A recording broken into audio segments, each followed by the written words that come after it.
రెడ్డి ప్రభుత్వాన్ని, అదేవిధంగా కాంగ్రెస్ ప్రభుత్వాన్ని.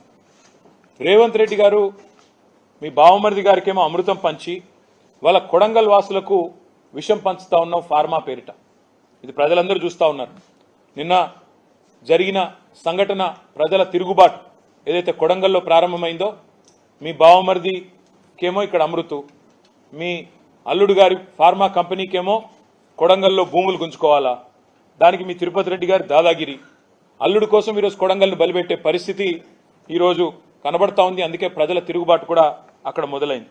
ఇంకా విచిత్రం ఏమంటే, రుణమాఫీకి డబ్బులు లేవు, రైతు బంధుకు లేవు, డబ్బులు ఎగ్గొట్టినారు ఆల్రెడీ వానాకాలం, పింఛన్ల పెంపు కోసం డబ్బులు లేవు, తులం బంగారం ఇవ్వడానికి డబ్బులు లేవు, మహిళలకి 2500 రూపాయలు ఇచ్చేదానికి లేవు డబ్బులు. కానీ చాలా విచిత్రం, మహారాష్ట్ర ఎన్నికల్లో సిగ్గు లేకుండా 300 కోట్లతో అడ్వర్టైజ్మెంట్లు ఇవ్వడానికి మాత్రం డబ్బులు ఉన్నాయి. 300 కోట్లని నేను ఊరికే ఆరోపించట్లేదు. 300 కోట్ల తెలంగాణ ప్రజల సొమ్ము నీ అబ్బ సొత్తు అన్నట్టు, మీ రాహుల్ గాంధీ సొత్తు అన్నట్టు, ఇవాళ చేయని పనులు చెప్పినట్టుగా దిక్కుమాలిన ప్రచారం. जो काम किया ही नहीं तेलंगाना में, उसको लेके महाराष्ट्र में आज कैंपेन चल रही है. महाराष्ट्र में राहुल गांधी झूठ बोलते हैं, कहते हैं कि हम हर महिला को हर महीना 2500 रुपीस हम डिपॉजिट करते हैं महालक्ष्मी स्कीम के अंदर. ये झूठ है, सरासर गलत है. मैं राहुल जी से सवाल करता हूं, उनसे डिमांड करता हूं, आप आइए तेलंगाना, एक महिला मुझे मिलाइए, दिखाइए जिनको आपकी गवर्नमेंट ने 2500 रुपया महीना आज तक दिया हो इस 11 महीने में. मैं पूछना चाहता हूं राहुल जी से, आप जो यहां पे झूठ बोल के महाराष्ट्र में सियासी फायदे के लिए आप कोशिश कर रहे हो, इसमें एक भी 300 करोड़ खर्च करके जो आप कैंपेन कर रहे हो तेलंगाना प्रजा की धन के साथ, इसमें एक भी अगर सच्चाई है क्या, आप एक बार अपने आप से इंट्रोस्पेक्ट कर लेना.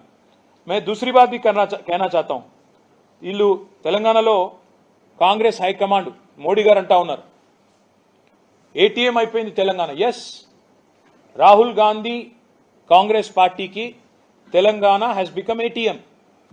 मैं मोदी जी से पूछना चाहता हूं, मोदी गारिని అడుగుతా ఉన్నా, మరి తెలంగాణ ఏటీఎం అయితే మీ ప్రభుత్వం ఏం చేస్తుంది?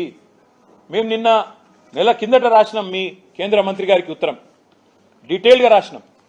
ఆఫీస్ ఆఫ్ ప్రాఫిట్ అంటే, ఆఫీస్ ఆఫ్ ప్రాఫిట్ అంటే ఏంటంటే, ఇప్పుడు నేనున్నాను, ప్రతిపక్షంలో ఉన్నాను, రేపు నా కుటుంబ సభ్యులు ఎవరైనా కంపెనీ పెట్టారనుకోండి, ఒక ఇన్ఫ్రాస్ట్రక్చర్ కంపెనీ పెట్టారు, 4 ఏళ్ల తర్వాత మా పార్టీ అధికారంలోకి వస్తుంది. వచ్చిన తర్వాత నేను క్యాబినెట్లో మంత్రిగా ఉన్నాను అనుకోండి.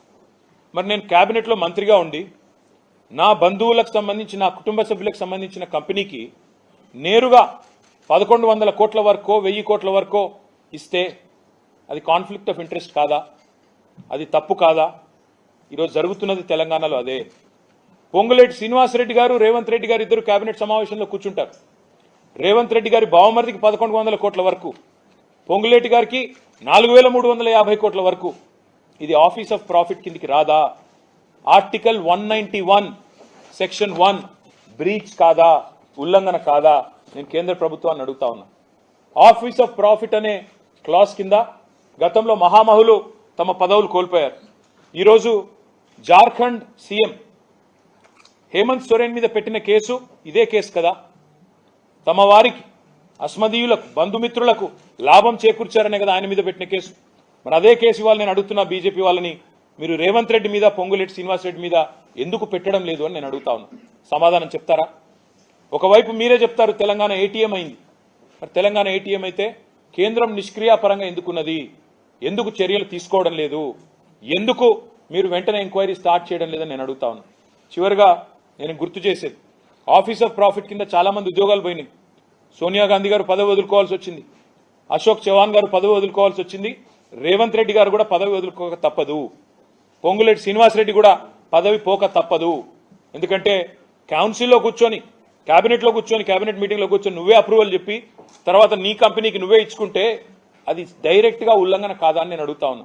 అందుకే నేను ఈ బడా కాంట్రాక్టర్లు నడుపుతున్న ఈ ప్రభుత్వం ఏదైతే ఉందో వారికి నేను ఒకటే చెప్తా ఉన్నా. మీరు అడుగుతున్నారు నిన్న పొంగులేటి గారు, మీకేం పని ఢిల్లీలో అంటున్నాడు.